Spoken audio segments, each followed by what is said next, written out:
Hello दोस्तों, नमस्कार। आपके अपने YouTube channel maths by Mahipal sir पर सभी दोस्तों एवं विद्यार्थियों का बहुत बहुत स्वागत है। दोस्तों, हमारे सिंपल इंटरेस्ट के 3 पार्ट अपलोड हो गए हैं। हम चलते हैं हमारे फोर्थ पार्ट की ओर। इसमें सब क्वेश्चन जो भी हैं दोस्तों अच्छे से ध्यान से समझना। हर क्वेश्चन एग्जाम में आया हुआ है और आपके लेवल के लिए बहुत ही अच्छे क्वेश्चन है। एक क्वेश्चन 100% एग्जाम में मिलेगा दोस्तों, तो देखिए और कंटिन्यू बने रहेगा दोस्तों। बहुत ही अच्छा चैप्टर है। हमारे क्वेश्चन की ओर चलते हैं। हमारा देखिए इसमें फर्स्ट क्वेश्चन है, x और y को बराबर राशियां 7.5% प्रतिवर्ष की दर से क्रम से 4 वर्ष और 5 वर्ष के लिए उधार दी गई। यदि उनके द्वारा दिए गए ब्याज में 150 रुपए का अंतर था तो प्रत्येक दी गई राशि कितनी थी, यानी हमें राशि की ज्ञात करनी है। देखिए दो राशियां थी, x और y राशियां थी। ठीक है दोस्तों, x और y राशियों की यदि बात करते हैं, क्वेश्चन कह रहा है कि दोनों राशियां जो भी होंगी वो क्या होंगी, बराबर होंगी। अब एक चीज बताइए, हमारे पास में राशि नहीं दी तो राशि मान लो दो व्यक्तियों को धन देता हूं, एक को मैं दे दिया मान लो 100%, दूसरे को भी 100%, लेकिन दोनों को ब्याज रेट और समान है, लेकिन समय क्या दे दिया, अलग अलग। देखिए मान लिया राशि नहीं दी तो अपने आप में राशि कितनी होती है, 100% होती है। इस पर ब्याज मिलेगा 7.5% और इस पर भी ब्याज मिलेगा 7.5%। दो व्यक्तियों को देंगे, एक को भी 100 रुपए दे दें, दूसरे व्यक्ति को भी 100 रुपए। अब इसका समय कितना है दोस्तों, 4 वर्ष के लिए है और इसका समय कितना है दोस्तों, 5 वर्ष के लिए है। या तो यहाँ का ब्याज निकालो पहले, फिर ब्याज का डिफरेंट निकालो। लेकिन देखिए 7.5% यदि सालाना ब्याज की दर है तो बताइए आज दोनों जगह आज रेट तो समान है, लेकिन समय का डिफरेंट कितने वर्ष का है, 1 वर्ष का। तो आप गुणा न करके सीधा सा सोचेंगे 4 से 5, दूसरे व्यक्ति को 1 वर्ष के लिए ज्यादा दिया है, ब्याज की रेट समान लगाई है, तो उसको आज 1 वर्ष का जो ब्याज मिलेगा 7.5% ही तो अधिक होगा। यहाँ ब्याज निकालने की आवश्यकता नहीं है कि समय समान नहीं है, रेट समान है, 4 से 5 1 वर्ष बढ़ा है, इसका मतलब 7.5% दूसरे व्यक्ति को ब्याज ज्यादा देना होगा। और 7.5% की बात करते हैं तो रुपए में कितने रुपए का अंतर आ रहा है, 150 रुपए का अंतर है। तो बताइए 7.5% की वैल्यू कितनी है बच्चों, 150 रुपए। तो हम कह सकते हैं कि 150 रुपए यदि 7.5 का मान है, हमें क्या ज्ञात करना था, मूलधन।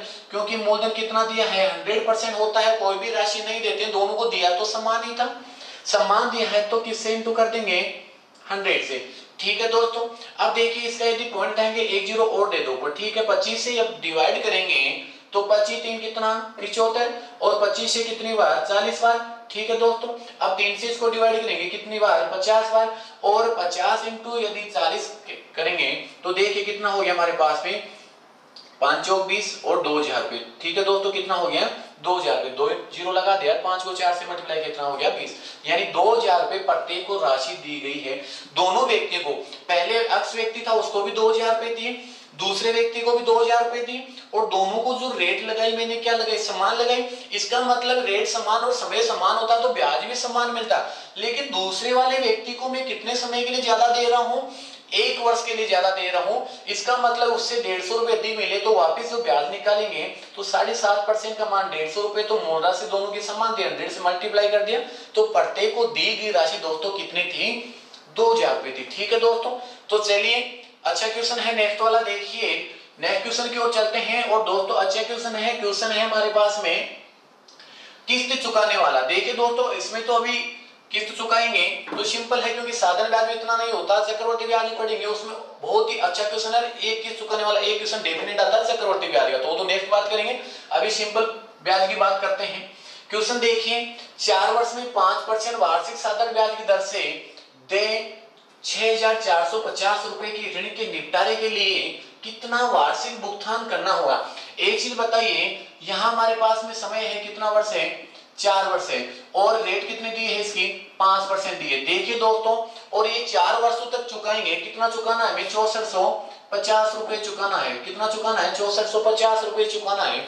तो बताइए 6450 रुपए चुकाएंगे तो आज इसकी 4 किस्त बनेगी। प्रत्येक किस्त के लिए कितनी किस्त बनाएंगे, 4 किस्त। और सब जानते हैं कि जो भी मूलधन होता है अपने आप में कितना परसेंट होता है, 100% होता है। ठीक है दोस्तों, तो हर किस्त के साथ ही मूल राशि तो जानी है ही भाई, 100% जो धन होगा वो तो जाएगा ही जाएगा, लेकिन उस पर ब्याज और इंक्लूड कर देंगे तो मूलधन प्लस ब्याज बराबर मिश्र धन की राशि तो हम अदा करेंगे उसको। अब देखिए ये इस राशि को हमारे पास कुल राशि इतनी है 6450, इसको डिवाइडेशन करना है तो प्रत्येक राशि के साथ कितना मान गया, तो आज 100% मूलधन होगा। इसका मतलब 4 किस्तों के साथ 400 तो हमारे पास क्या हो जाएगा मूलधन। देखिए अब प्रत्येक किस्त के साथ ब्याज कितना जाएगा। देखिए दोस्तों अब यदि ब्याज निकालते हैं, हम ब्याज की बात करते हैं पहले, तो आज यदि पहली किस्त जमा कराएंगे तो किस्तें कितनी शेष हो जाएगी 3 किस्तें, तो 5% यदि एक किस्त के साथ जाता है तो पिछली वाली 3 किस्तों का बकाया जो राशि उसका भी जाएगा तो 3% जाएगा। ठीक है दोस्तों, फिर देखते हैं यदि सेकंड किस्त जमा दूसरी किस्त जमा करते हैं तो शेष कितनी हो जाएगी 2 किस्त, तो इसके साथ 5% के हिसाब से शेष 2 किस्तों का ब्याज जाएगा। और तीसरी किस्त जमा कराते हैं तो शेष कितने रह जाएगी 1 किस्त, तो हम कह सकते हैं 5% ही ब्याज लगेगा पिछली वाली जो शेष रही 1 किस्त का। ठीक है दोस्तों, अब देखिए 5 3 15, 5 2 10 और 5% यानी 15 10 और 5 कुल मिला के आज हमारे पास में ब्याज कितना परसेंट हो गया 15 15 30%। देखिए दोस्तों ब्याज तो हमारे पास में 30% हो गया, और यदि मूलधन प्रत्येक किस्त के साथ यदि 100% था तो कितना हो गया 4 किस्तों के लिए कितना हो जाएगा 400 हो जाएगा। ठीक है दोस्तों, अब 400% मूल राशि और 30% ब्याज है, तो हम कह सकते हैं हमारे पास में ब्याज जो आया है दोस्तों कितना आया है 30%, तो कुल मिला के कितना हो गया 430%। 430 की वैल्यू कितनी है 6450 रुपए, तो हम कह सकते हैं 1% के लिए क्या कर देंगे 430 के डिवाइड कर दिया, और मान कितने का चाहिए प्रत्येक किस्त यानी मूल राशि का, तो किससे इंटू कर देंगे 100 से गुणा कर दिया। देखिए दोस्तों 0 से 0 गया, और 43 का यदि 645 से भाग देते हैं 15 3 45 15 चौके 60 15 गुना है तो 15 बाद कैंसिल हो गया, तो इसका मतलब बताइए बच्चों प्रत्येक किस्त की राशि कितनी आएगी 1500 रुपए आएगी। कितनी आएगी 1500 रुपए। अब वापिस आप चेक कर सकते हैं 1500 का यदि निकाल के देखें, देखिए पहली किस्त के साथ 15%, दूसरी किस्त के साथ 1500 का फिर 10% और 1500 का वापिस 5% निकाल के देख लो, 1500 चौके 6000 प्लस हमारे पास 15% और 10% और 5% इंक्लूड करके देख लो 6450 रुपए ही आया। तो ठीक है दोस्तों, अच्छा समझ में आया होगा, हमारे पास इसका प्रत्येक किस्त की राशि का जो मान होगा वो कितना होगा 1500 रुपए होगा। ठीक है, अब चलते हैं नेक्स्ट क्वेश्चन की ओर। अगर नहीं समझ फिर से बताऊं, पहली किस्त देंगे तो 5% के हिसाब से 3 किस्तों का ब्याज ले जाएगा, तो 3 से मल्टीप्लाई कर दिया। दूसरी किस्त देंगे शेष 2 किस्त का और लेके जाएगा तो 2 किस्तों का ब्याज और जमा कराना होगा क्योंकि धन तो हमारे पास ही है अभी तक, और तीसरी किस्त जमा कराएंगे तो 1 किस्त और रहेगी, तो हमारे पास कितना ये 15%, ये 10% और ये 5%, कुल मिला के 30% ब्याज, और मूल राशि कितनी होगी प्रत्येक किस्त के साथ 4 देंगे तो 400, तो 430 की वैल्यू 6450, एक की वैल्यू 100 की कितनी होगी 1500 रुपए प्रत्येक किस्त की वैल्यू होगी। ठीक है दोस्तों, तो चलिए नेक्स्ट क्वेश्चन की ओर चलते हैं। हमारा नेक्स्ट क्वेश्चन है बच्चों, देखिए नेक्स्ट क्वेश्चन अच्छा क्वेश्चन है, ये भी बहुत बार एग्जाम में आया है। थोड़ा सा दिमाग से सोचेंगे तो क्वेश्चन बड़ा है, लेकिन दिमाग से सोचते आंसर बता देंगे आप बिना पेन चलाए। कोई राशि साधारण ब्याज की किसी दर पर 2 वर्ष के लिए लगाई जाती है, यदि उसी राशि को 3% अधिक दर पर लगाई जाती तो 72 रुपए अधिक ब्याज प्राप्त होता है। तो बताइए राशि क्या होगी। एक चीज बताइए, पहले का हमारे पास में रेट नहीं दिया, पहले वाली रेट में कितने बढ़ा दी जाती है 3%, अब पहले की रेट ही नहीं दी तो 0% मान लो, जितना भी ब्याज था उससे कोई मतलब नहीं, लेकिन सालाना यदि 3% ब्याज बढ़ाएंगे और समय कितना दिया है हमारे पास में 2 वर्ष, 1 वर्ष का 3% बढ़ेगा तो 2 का कितना हो गया 6%, और 6% में 72 रुपए अधिक मिलते हैं, तो हम कह सकते हैं 12 1 यूनिट का मान है, मूल राशि कितनी हो जाएगी 100 से गुणा कर देंगे तो कितना हो गया 1200 रुपए, तो सीधा ही बता सकते हैं। देखिए कैसे वहां मान लिया मूल राशि कितना हो गया 100%। ठीक है दोस्तों, इस पर हमारे पास में 0% रेट थी और समय कितना था 3 वर्ष, तो हम 2 वर्ष था, तो देखिए 2 वर्ष के हिसाब से ब्याज यानी कितना परसेंट पहली बार मिल रहा था उसको 0% ब्याज मिला। ठीक है, फिर क्वेश्चन कहता है कि पिछली वाली रेट में यदि 3% वृद्धि कर दी जाती है तो बताइए 0 यानी मान लो यहाँ 5% होती, पीछे बता दी मैंने सेकंड पार्ट में से क्वेश्चन उस थोड़ा अलग था, यहाँ 5% होती है इसमें 3% वृद्धि कर देते हैं तो देखिए कितना हो जाता हमारे पास 8, लेकिन यहाँ नहीं है तो 0 से 3 तो 3%, सालाना ब्याज बढ़ेगा 2 वर्ष के लिए तो कितना परसेंट हो जाएगा 6%, दूसरे वर्ष का कितना हो गया 6%।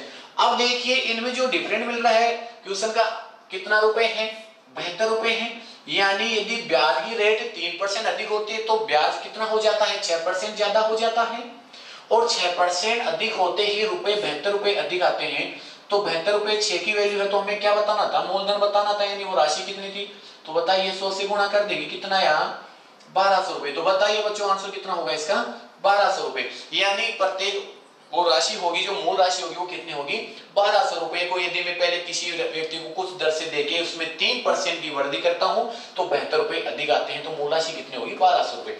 ठीक है बच्चों, तो चलिए कंटिन्यू बने रहेगा, बहुत अच्छे क्वेश्चन आ रही हो आगे भी। नेक्स्ट क्वेश्चन है हमारा, देखिए बहुत अच्छा क्वेश्चन है, दिमाग से सोचेंगे, बड़ा जल्दी दिमाग से सोल्व आउट कर दोगे, अगर वैसे तरीके पे जाओगे टाइम लगेगा, दिमाग से सोचना।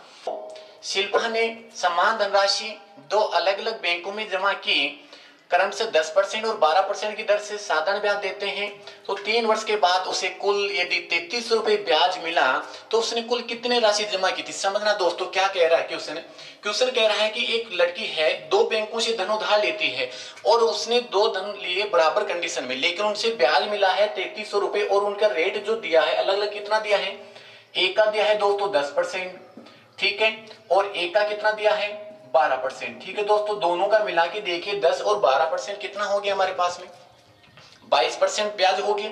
यानी दो बैंकों का यदि एक वर्ष का ब्याज देखते हैं कितना होता है 22%। और क्वेश्चन कह रहा है कितने वर्ष तक लिया उसने, हमारे पास में बैंकों से अलग अलग लिया और 3 वर्ष के बाद में, तो इसका मतलब ये ब्याज कितने वर्ष का हो जाएगा, 3 वर्ष का।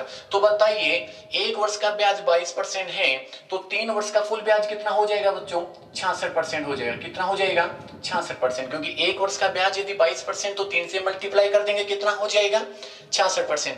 फिर क्वेश्चन में कह रहा है यदि कुल मुझे 3300 रुपए ब्याज मिला, इसका मतलब 6600 की वैल्यू हमारे पास में कितने दी है, 3300 रुपए ब्याज दिया है।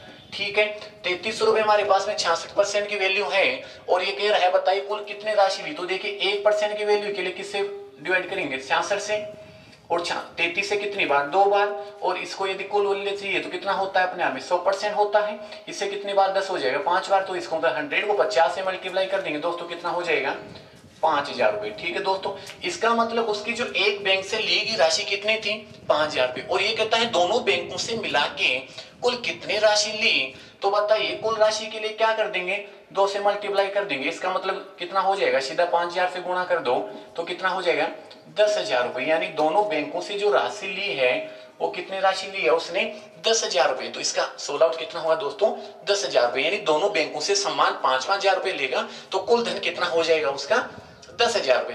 ठीक है दोस्तों, चलिए नेक्स्ट क्वेश्चन की ओर चलते हैं। अच्छा क्वेश्चन है, देखिए हमारा नेक्स्ट क्वेश्चन है, एक व्यक्ति किसी बैंक से वार्षिक ब्याज की दर पर 8% की वार्षिक दर से 7 से 3/4% वार्षिक दर रह गई, उसकी वार्षिक आय में 61.50 रुपए की कमी आई, तो उसकी पूंजी कितनी। देखिए दोस्तों पहले उसका हमारे पास मूलधन की बात करते हैं, तो यदि मूलधन होता है कितना परसेंट होता है 100% होता है, और ये कह रहा है कि पहले तो उसके ऊपर जो ब्याज मिल रहा था वो कितना परसेंट मिल रहा था 8% मिल रहा था। ठीक है दोस्तों, फिर ये कह रहा है उसकी रेट कितनी होगी 7 सही 3/4 हो गई, यानी पहला ब्याज हमारे पास में कितना था 8% था, दूसरा ब्याज कितना हो गया 7 से ही 3/4% हो गया, तो उसको देखिए कितने रुपए की कमी हो जाती है 61.50 रुपए कम प्राप्त होते हैं।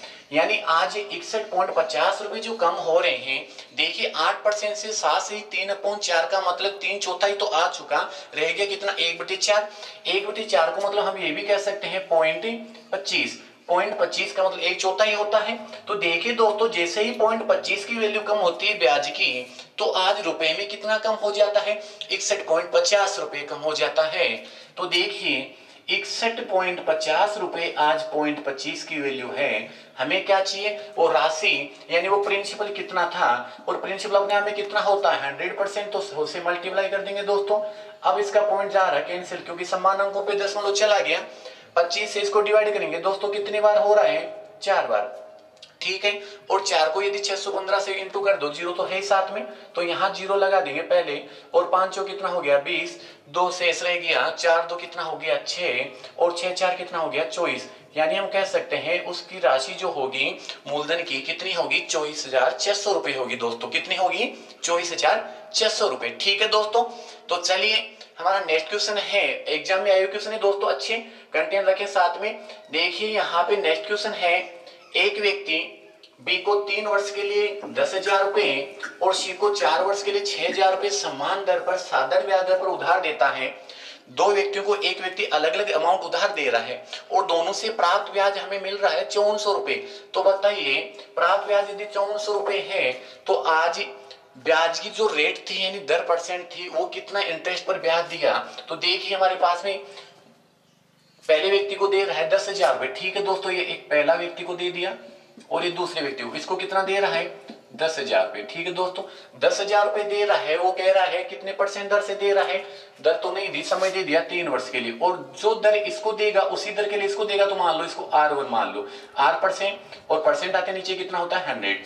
फिर कह रहा है दूसरे व्यक्ति को कितना दे रहा है हमारे पास में 6,000 रुपए, 6,000 रुपए दे रहा है और इसका समय कितना दिया है हमारे पास में उसी दर से दे रहा है, लेकिन समय हमारे पास में इसके लिए दिया है 4 वर्ष, इसके लिए समय 4 वर्ष है और दर हमारे पास में वही क्या होगी R परसेंट होगी। परसेंट आएंगे नीचे कितना हो जाएगा 100 और दोनों से मिला के कुल ब्याज कितना मिलेगा हमारे पास में, दोनों से ब्याज मिल रहा है उसको कितना रुपए मिल रहा है 5400 रुपए। ठीक है दोस्तों, दोनों को कुल ब्याज यदि 5400 रुपए है तो बताइए दोनों को जो रेट लगाई थी यानी ब्याज की जो दर लगाई थी वो दोनों को कितनी मिली। देखिए दोनों को जो भी रेट लगाएगा वो क्या देगा, समान रेट देगा। तो देखिए दोस्तों आज दोनों का ब्याज है 5400 रुपए, तो दोनों का योग कर दिया, 100 से 100 इसका कैंसिल हो गया और 100 से 100 इसका कैंसिल हो गया। देखिए यहाँ 100 को 3 से मल्टीप्लाई कर देंगे, अभी डिवाइड भी कर सकते हैं लेकिन कर लो, तो कितना हो गया हमारे पास में 300R प्लस यहाँ कितना हो गया 6 चौक 240R। ठीक है दोस्तों, अब देखिए इन दोनों का कुल योग हमारे पास इसके बराबर होगा 5400 की। ठीक है, अब देखिए 300 200 कितना 540, 540 R का मान यदि 5400 रुपए है तो R की वैल्यू के लिए हम सीधा सा किसका भाग दे देंगे 540 का। 540 से 540 तो कैंसिल हो गया और रेट कितनी रहेगी दोस्तों हमारे पास में 10%। इसका मतलब कह सकते हैं जो ब्याज की रेट लगाई थी दोनों व्यक्तियों के लिए समान रेट लगाई थी और दर परसेंट कितना आ गया दोस्तों 10% आ गया। ठीक है दोस्तों, क्वेश्चन ये कह रहा था पहले व्यक्ति को मैंने 10,000 दिए और दूसरे को कितना दिया है 6,000। पहले व्यक्ति का 3 वर्ष है और दूसरे व्यक्ति का कितना है 4 वर्ष। यदि दोनों का जो कॉमन ब्याज है 5400 रुपए मिला तो मैंने समान दर से ब्याज दिया, तो वो दोनों व्यक्तियों को जो रेट लगाई थी ब्याज की वो कितने लगाई थी 10%। ठीक है दोस्तों, अच्छा समझ में आएगा, क्वेश्चन एग्जाम के अच्छा लेवल का है, आया हुआ भी है, तो दोस्तों कंटिन्यू बने रहिए, अभी नेक्स्ट क्वेश्चन और भी अच्छे आने वाले हैं। देखिए हमारा नेक्स्ट क्वेश्चन है दोस्तों, क्वेश्चन कह रहा है बहुत ही अच्छा है, विश्वास ने कुल 30,000 रुपए उधार लिए, इसका एक भाग 12% वार्षिक दर से तथा शेष भाग 10% वार्षिक दर से। देखिए एक व्यक्ति ने उधार कितना लिया, मान लो अमाउंट था उसका 30,000 रुपए। ठीक है दोस्तों, राशि कितनी थी 30,000 रुपए, 30,000 रुपए उधार लिए, इसका एक भाग 12% वार्षिक दर से तथा शेष भाग यानी एक भाग तो लगाता है 12% ब्याज पर, ठीक है, और शेष भाग इसमें से कुछ भाग 12% पर कुछ भाग देता है कितने परसेंट पर देता है 10% पर देता है। ठीक है दोस्तों, अब देखिए ये कहता है बताइए किसको कितना दिया यदि 2 वर्ष के बाद में वो राशि 36,480 रुपए हो जाती है। 36,400 रुपए हो रही है 30,000 वाली राशि, ये आपका प्रिंसिपल था मूलधन, उधार कितना लिया मान लो 30,000 रुपए, हो गया कितना 36,480। अब 36,480 रुपए हो गया, इसका मतलब आप कह सकते हैं जो ब्याज मिला है आपको कितना मिला है 6,480 रुपए ब्याज मिला है। अब देखिए इन दोनों को अलग अलग ब्याज रेट तो दे दी, लेकिन पहले हम क्या निकालेंगे इन दोनों की मिश्रण की रेट निकालेंगे, यानी इन दोनों का मिला के कुल एक जगह का मिश्रण का ब्याज कितना हो गया। तो आज 6,480 दोनों से मिला है, इसकी रेट निकालेंगे मिश्रण की, तो आज किस पे दिया है 30,000 पे ब्याज दिया है, तो 30,000 और परसेंट के लिए क्या कर देंगे 100 से गुणा कर देंगे, तो रेशियो आ जाएगा कितने वर्ष का आएगा 2 वर्ष का। ये 1 वर्ष का नहीं, ये ब्याज कितने वर्ष का है 2 वर्ष का, क्योंकि क्वेश्चन में बोला है 2 वर्ष बाद में, और यदि यहाँ पे कहता है 1 वर्ष के लिए तो हम सीधा सा 1 ही रखते, लेकिन 2 वर्ष का ब्याज है तो ब्याज की रेट मिश्रण क्या जाएगी 2 0 से 2 0 कैंसिल, इस 0 से 0 कैंसिल हो गया। और देखिए यदि वापिस हम 3 से कैंसिल करते हैं तो कितना हो रहा है हमारे पास में 3 2 6, 3 1 3 6 18, और यदि 2 से डिवाइड कर देंगे तो कितना हो जाएगा 108 और 10 नीचे रह जाएगा, तो 108 अपॉन 10 को दोस्तों क्या कहेंगे 10.8% क्या आई हमारे पास में इसके मिश्रण की रेट आई है दोस्तों। 10.8% आज मिश्रण की रेट आई है, तो 10.8% जो मिश्रण की रेट है इसको यहाँ रख दो, और दोनों से क्या निकालना है हमें तीर्थांतर, यानी डिवाइडेशन किस में करते हैं रेशियो में, यानी इसका क्या चाहिए अनुपात चाहिए। तो अनुपात में डिवाइड करने के लिए पहले हमें राशि का अनुपात निकालिए। देखिए 10% से 10.8 में कितना अंतर है 0.8 का, ठीक है दोस्तों फिर देखिए इधर से 12% से 10.8 में देखते हैं तो कितना है 1.2 या 1.20 कह सकते हैं, तो 1.2 रहने दो, समान अंक में दशमलव कट जाता है। 0.8 और 1.2 एक अंक पे कट गया, इसको अब डिवाइड करेंगे, न्यूनतम बढ़ाएंगे ताकि इसको डिवाइड कर सकें। देखिए रेशियो यानी अनुपात का मतलब क्या होता है, न्यूनतम मान, तो 4 2 8 और 4 3 कितना हो गया 12, यानी आज इस 30,000 को किस में बांटेंगे हम, 2:3 में डिवाइड करेंगे। तो देखिए 2:3 की यदि बात करते हैं तो कितना यूनिट हो गया 5 यूनिट, क्योंकि दोनों की वैल्यू है तो नीचे से दोनों का यूनिट करेंगे। 5 यूनिट की वैल्यू यदि 30,000 है तो दोस्तों 1 यूनिट के लिए क्या करेंगे, 30,000 में किसका भाग दे देंगे 5 का, तो 1 यूनिट की वैल्यू कितने आ गई 6,000 रुपए। अब यदि आपको 1 यूनिट की वैल्यू 6,000 रुपए है, मान किसका चाहिए था, हमारे पास में क्वेश्चन में बोला होगा या तो 12% का या 10% का। क्वेश्चन कह रहा है 12% पर ली गई राशि कितनी है, देखिए 12% पर कितनी यूनिट हो जाएगी 2 यूनिट, तो 1 यूनिट का मान 6,000, तो बताइए 2 का वैल्यू कितनी हो जाएगी 12,000 रुपए। इसका मतलब उसने आज 12% रेट पर कितना लिया था 12,000 रुपए, या सीधा भी बता सकते थे।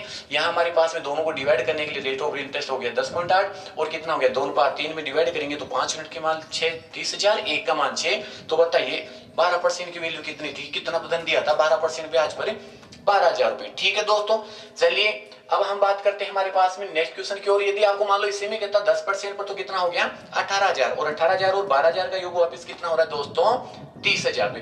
तो चलिए अच्छा समझ में आ रहा है तो देखिए हमारे चैनल को लाइक कर लिया अभी तक नहीं किया है तो, और सब्सक्राइब करना न भूलें दोस्तों। ठीक है दोस्तों, और अपने दोस्तों को भी शेयर कीजिए। अभी हमारा नेक्स्ट क्वेश्चन है, देखिए दोस्तों हमारा नेक्स्ट क्वेश्चन है 4,000 को 2 भागों में, ऐसा ही क्वेश्चन है दोस्तों, जब तक मैं सोल्व आउट करता हूं तब तक आपकी बताइए, ऐसा ही क्वेश्चन है, सेम क्वेश्चन है, थोड़ा सा कोशिश आप भी करें जब तक मैं बताऊं। 4,000 रुपए 2 साधन ब्याज पर उधार दिया गया, यदि एक भाग पर ब्याज की दर 8% वार्षिक हो तथा दूसरे भाग पर 10% वार्षिक हो तो कुल ब्याज 352 मिले तो 8% दर। देखिए दोनों के पास राशि कितनी हमारे पास में 4,000 रुपए। ठीक है दोस्तों, राशि 4,000 है, एक भाग तो कितना परसेंट था इसका 8% था।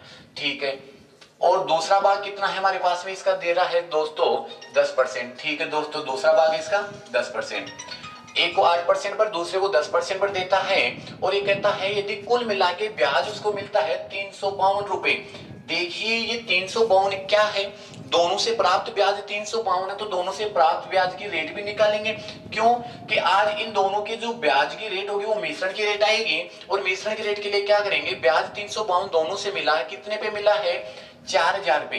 ठीक है दोस्तों, और परसेंट के लिए क्या करेंगे 100 से मल्टीप्लाई कर देंगे। तो देखिए 2 जीरो से 2 जीरो तो कैंसिल, यानी 100 से 100 गया, और 4 से इसको डिवाइड कर दो, 4 से डिवाइड करेंगे, देखिए 8 चौक 32, 3 शेष वही 32 हो गया, और 32 में वापस देंगे 8। अब नीचे कितना था 10, तो 10 का यदि भाग देंगे तो कितना हो जाएगा 8.8%। क्या है दोस्तों हमारे पास में मिश्रण की दर आई है, कितनी आई है 8.8%। अब हमारे पास मिश्रण की दर यदि 8.8% है तो दोनों के बीच की वैल्यू है 8.8%। इससे हमारे पास में मिश्रण से क्या निकालेंगे, इनका अनुपात यानी रेशियो निकालेंगे।